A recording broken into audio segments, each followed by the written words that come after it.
Yep, happy Mardi Gras. Ice.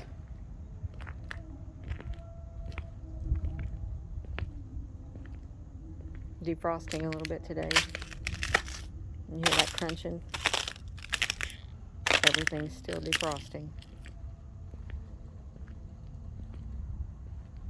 We're not used to that here in Louisiana.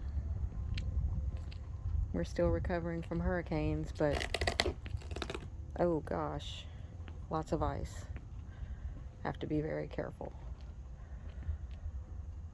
Let's check on this plant over here.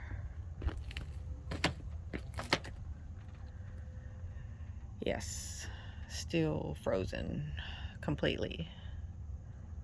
You see how nice that is? Hurricane Laura did that to that plant, shredded it to pieces.